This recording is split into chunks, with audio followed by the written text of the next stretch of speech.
Hello and welcome to the Adroit Dojo podcast. My name is Devon. Today we're going to be talking about general exercises for the martial artist. And by general, I mean this should be applicable to everyone, no matter what kind of martial arts you do, whether it's marksmanship, striking, grappling, whatever. And so to begin off with, let's knock out the most obvious one, is cardio. And cardio breaks down into two categories, aerobic and anaerobic. So aerobic is your long duration exercises that uses oxygen. So we're talking running, rowing, swimming, martial arts training, yoga, things like that. That works the aerobic system. And the American Heart Association suggests we get 150 minutes of this a week, a minimum of that each week. So try to get more, everyone. And if we're properly training, we should be easily hitting that number as martial artists.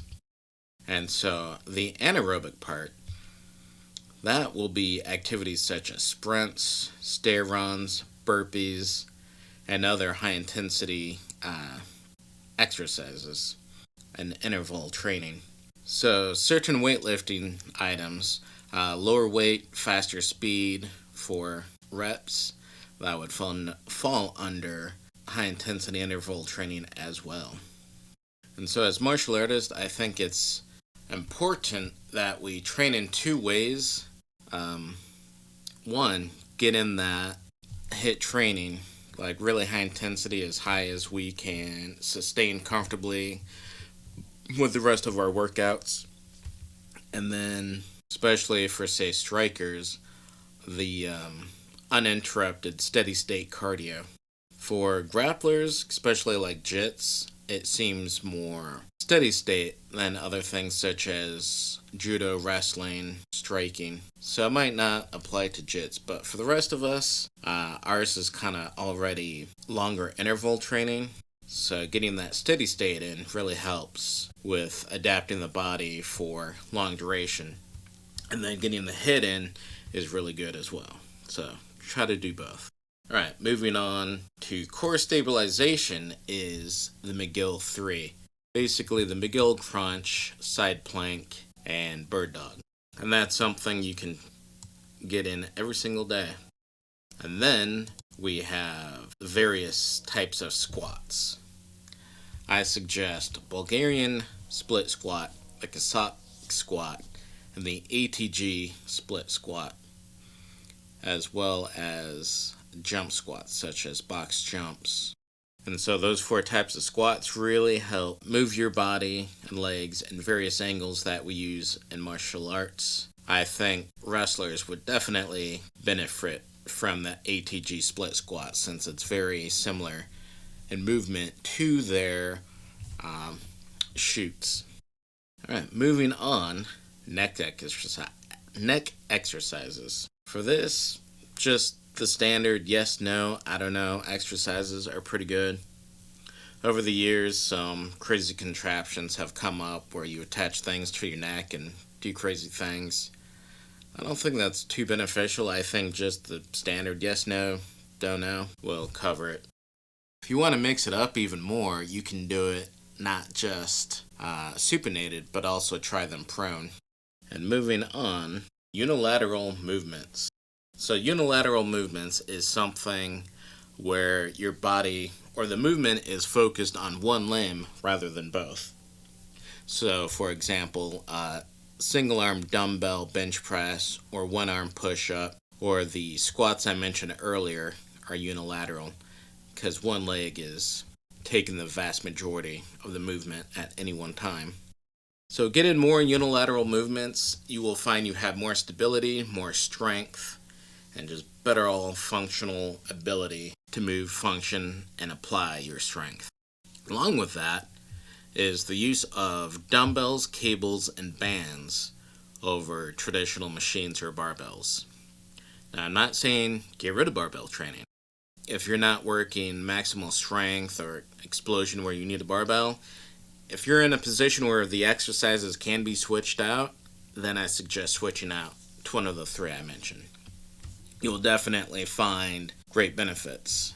One of the things I do is for upper body, I almost exclusively use bands, and my shoulder stability is way ahead of other people who don't.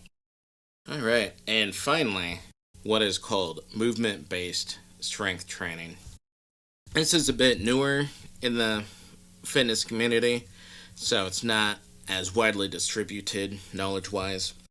Basically, breaks down into 4 categories. There's fascia, dead, odd position, and agility. So fascia, as the soft tissue, it's easy training. It's what we do every time we do martial arts. It's what we do when we're doing yoga. It's basically long movements involving bending, twisting, and stretching, especially along the, not quite axes, but the angles of left leg line all the way to the right arm line, and then vice versa, going from the right leg to left arm. So that X pattern across our body. So stretching and moving along those lines. And so you'll get additional benefits from that. And, as martial artists, we're already doing that. So that's why it's easy, because you don't have to worry about implementing it into a program you already have. Then dead strength training is probably exactly as it sounds like. The weight is stationary, so that would be things such as a deadlift, cleans, and anything where the weight is at rest. But this also includes things like carries, such as farmer carry, overhead carry, front carry, etc. So that's the dead training. Next on our movement-based strength is odd position. This is pretty similar to the dead training, but it's done in a more unilateral and suboptimal position. So instead of your traditional deadlift, it might be a single leg RDL or an offset deadlift. Basically, in a sumo stance, you shift your weight to the one leg and then deadlift off that one leg. And obviously, as it sounds, because you're in such crazy positions, you do not lift maximally with these. These are way lighter weight. In some cases, like 5 pounds, 3 pounds. Some of these are very humbling. And so some more examples are lunge with a lateral reach. So you can lunge forward, lunge back, lunge to the side, and then lateral reaches to the opposite direction your leg went. Lateral wall push. You're going to have to see the picture for that. Hopefully I can find the link for it. But this one is an isometric exercise. And then powerlift press, pitchforks, and other such exercises. It's great training, and remember, just in the very beginning, I would actually go just body weight. Don't even use weight. Just get a feel for the movements of it, train the movements, get that down, and then add weight. Because it is really easy to hurt yourself when you're doing some of the more unique odd position exercises. And finally, the agility movement-based strength training.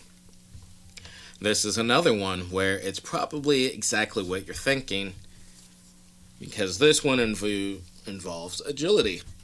So we're talking snatch, kettlebell swings, agility ladders, med ball throws, and even though it's not explosive or quick, even things like the Turkish get-up, Surya Namaskar, and burpees. And there we have it. Some universal exercises that will definitely help the martial artist in training. And I think later on, I'm going to have a part 2 series that breaks down some additional exercises for the various martial arts, such as the marksmen, strikers, grapplers, and so on. So stay tuned for that and for the next episode. And this has been Devon with the Adroit Dojo podcast.